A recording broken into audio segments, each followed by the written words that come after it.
नहमदुहु व नुसल्ली व नुसल्लिमु अला रसूलिहिल करीम अम्मा बाद फ़अऊज़ु बिल्लाहि मिनश शैतानिर रजीम बिस्मिल्लाहिर रहमानिर रहीम।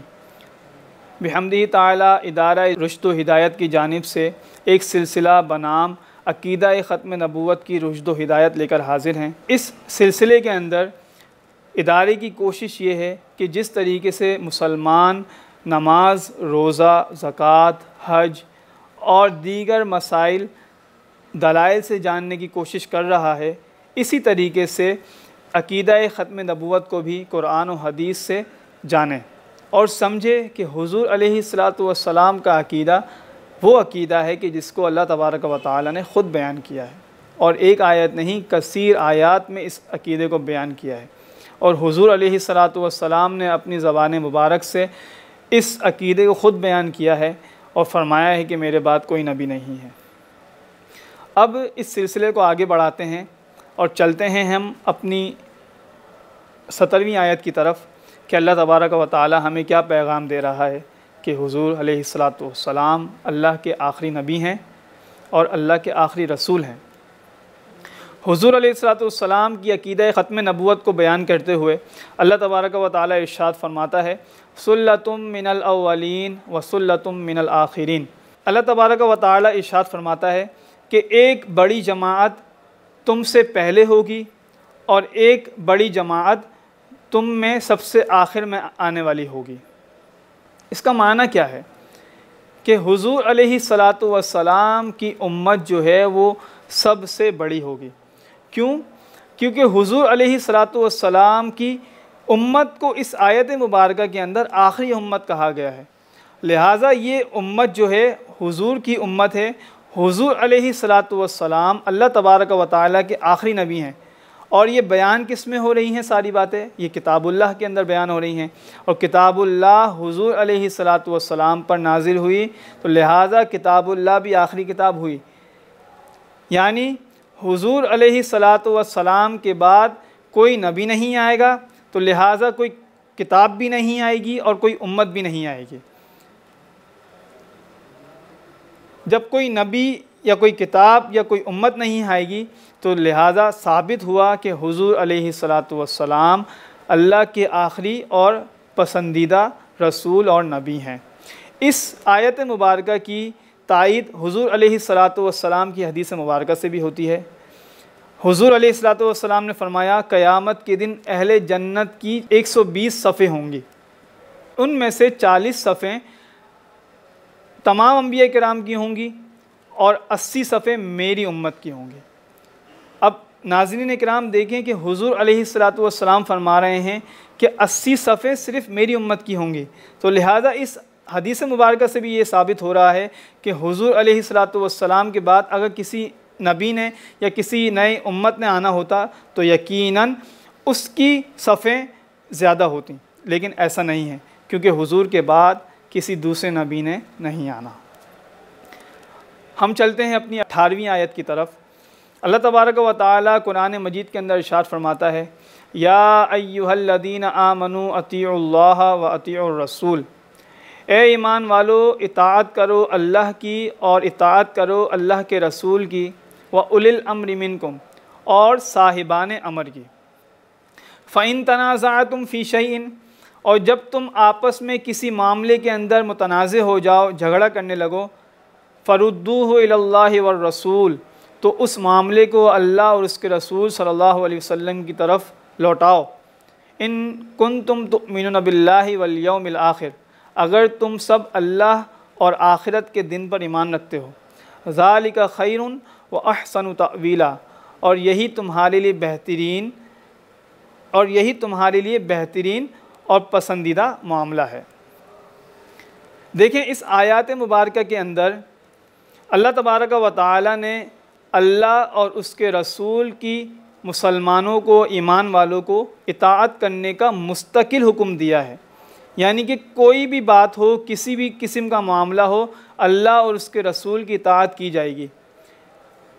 इस आयत मुबारका के अंदर ईमान वालों को अल्लाह और उसके रसूल की इताअत का ईमान वालों को हुक्म दिया गया है। यानी कि किसी भी हाल में हो अल्लाह और उसके रसूल की इताअत को ना छोड़ना। और इन्हीं आयात से साबित होता है कि रसूल पाक सल्लल्लाहु अलैहि वसल्लम और अल्लाह की इताअत फ़र्ज़ है। और साहिबान अमर से मुराद यानी अगर कोई मामला हो तो तुम उनके पास लेके जाओ, और अगर उनके पास कोई हल ना हो तो उसको अल्लाह उसके रसूल की तरफ फेरो। यहाँ एक बात समझनी चाहिए कि अगर व उलिल अम्री मिनकुम क्यों इरशाद फरमाया गया? व उलिल अम्री मिनकुम इसलिए इरशाद फरमाया कि हुज़ूर अलैहिस्सलातु वस्सलाम के बाद किसी दूसरे नबी ने नहीं आना था, इसलिए ईमान वालों को कहा गया कि अगर तुम्हें कोई मसला हो तो साहिबान अमर के पास जाओ। यहाँ पर अगर किसी नए नबी का आना मुमकिन होता तो यकीनन अल्लाह तबारक व तआला उसका इरशाद फरमाता कि तुम फ़ना की भी इताअत करो, लेकिन ऐसा नहीं है। अब यहाँ पर एक शक डाला जा सकता है कि जो साहिबान अमर है, कोई शख्स कहे कि साहिबान अमर से मुराद मैं हूँ और वो अपने आप को मिस्ली नबी कहने लगे, जैसा कि कादियानी ने कहा कि वो मिस्ली नबी हैं, मसीह मऊद हैं, और तरह तरह की बातें उन्होंने बनाई। तो एक बात याद रखनी चाहिए कि उलमाए किराम ने इस साहिबान अमर के 5 तबके बयान फरमाए हैं, और उम्मत का इस बात पर इजमा है कि साहिबान अमर वो साहिब तक़वा, साहिब इक़्तिदार और इख्तियार होंगे। इसके अलावा कोई तीसरा शख्स साहिबान अमर नहीं हो सकता। नंबर 1, खुलफ़ाए राशिदीन साहिबान अमर में शामिल हैं। नाज़रीन इकराम, आप देखते हैं कि हुज़ूर अलैहिस्सलातु वस्सलाम के विसाल ज़ाहिरी के बाद जब सहाबा इकराम व अहले बैत अतहार को कोई मामला पेश होता तो वो खुलफ़ाए राशिदीन की बारगाह में आते। अगर खुलफ़ाए राशिदीन से हल ना होता, सैयदना अबू बकर सिद्दीक़, सैयदना उमर फ़ारूक, सैयदना उस्मान गनी रज़ियल्लाहु ताला अन्हुम अजमाइन, अगर इनके पास मसले का हल ना होता तो ये तीनों हज़रात मौला कायनात के पास आते और उनसे मसले का हल दरियाफ़्त फरमाते। तो ये साहिबान अमर इसे कहते हैं कि जब कोई मसला दरपेश हो और उम्मत को वो मसला समझ ना आ रहा हो तो वो इन अशख़ास के पास जाए और इनसे मसला दरियाफ़्त करे। इसी तरीके से दूसरे लोग आइम्माए फ़िक़्ह हैं कि उम्मत के अंदर आइम्माए फ़िक़्ह उन्हें कहा जाता है कि जो फ़क़ीहों और कुरान और हदीस से मसाइल का इस्तिंबात करने की सलाहियत रखते हों। तो लिहाजा उम्मत को कभी भी कोई मसला दरपेश हुआ, अक़ीदे के मसाइल हों या फ़ुरूई मसाइल हों, उन्होंने आइम्माए फ़िक़्ह की तरफ ही रुजू किया। नंबर 3, मुजद्दिदीन उम्मत। मुजद्दिद कहते हैं कि जो हुज़ूर अलैहिस्सलातु वस्सलाम की सुन्नतों को ज़िंदा करने वाला हो। यकीनन कसीर तादाद में इस उम्मत के अंदर मुजद्दिद गुज़रे हैं, जैसे कि सैयदना पीर मेहर अली शाह साहब, सैयदना आला हज़रत रहमतुल्लाहि ताला अलैह, और दीगर पीछे चले जाएँ तो कसीर अफराद हैं।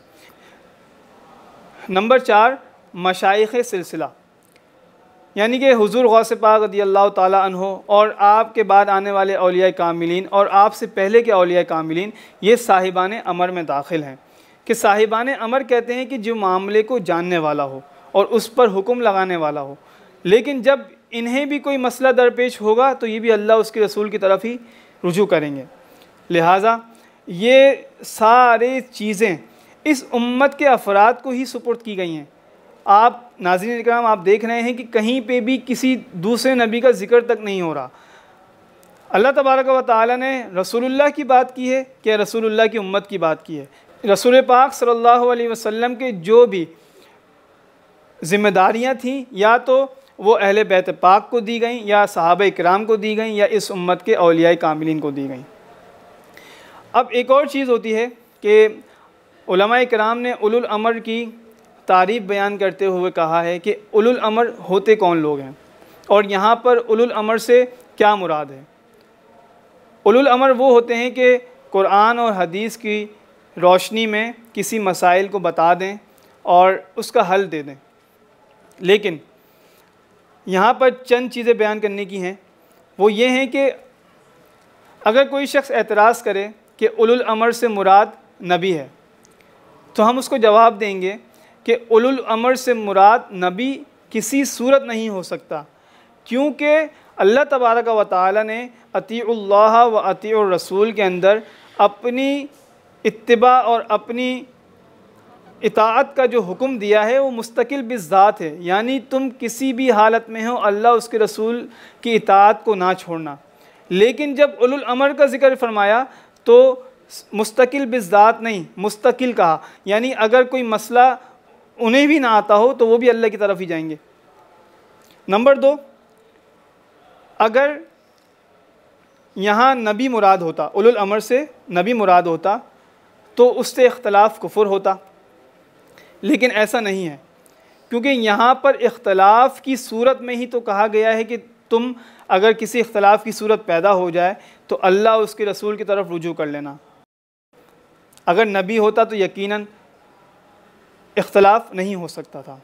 नंबर 3, नबी से इख्तलाफ कुफ्र है और कुरान कभी भी कुफ्र की इजाज़त नहीं दे सकता। यही वजह है कि उलुल अमर से इख्तलाफ करना कुफ्र नहीं है, क्योंकि उलुल अमर मिस्ल नबी, मसीह मौऊद या ऐन नबी हो ही नहीं सकते। अगर ये इनमें से कुछ भी होते तो यकीनन उनसे इख्तलाफ कुफ्र होता, और अल्लाह तबारक व तआला ने इताअत का हुक्म बिज़ात दिया ही नहीं, लिहाजा इनसे इख्तलाफ करना भी मुमकिन है और इनमें इख्तलाफ हो भी सकता है, और इनमें इख्तलाफ हो जाए तो ये रसूल पाक सल्लल्लाहु अलैहि वसल्लम या अल्लाह की तरफ ही रुजू करेंगे। नंबर 5, हज़रत ईसा अलैहिस्सलातु वस्सलाम जब इस दुनिया में तशरीफ़ लाएंगे तो आप बतौर वली इस दुनिया में तशरीफ़ लाएंगे, बतौर नबी नहीं आएंगे, क्योंकि आप इक्तिदा में नमाज़ पढ़ेंगे हज़रत इमाम महदी की, जो कि साहिबान अमर में से होंगे। यही वजह है कि आप शरीयत मोहम्मदी पर अमल करेंगे और हज़रत इमाम महदी की इक्तिदा में करेंगे। इसी तरीके से बहुत सी आयात कुरानियाँ और अहादीस रसूल सल्लल्लाहु अलैहि वसल्लम इस सिलसिले के अंदर बयान की जाती हैं। हमारे साथ जुड़े रहिए ताकि आप अपने अक़ीदे को महफूज कर सकें और अपने घर वालों के अक़ीदे को महफूज कर सकें। अपने मेज़बान मोहम्मद हसन रज़ा अल महदवी को इजाज़त दीजिए। अस्सलामु अलैकुम व रहमतुल्लाहि व बरकातुहू।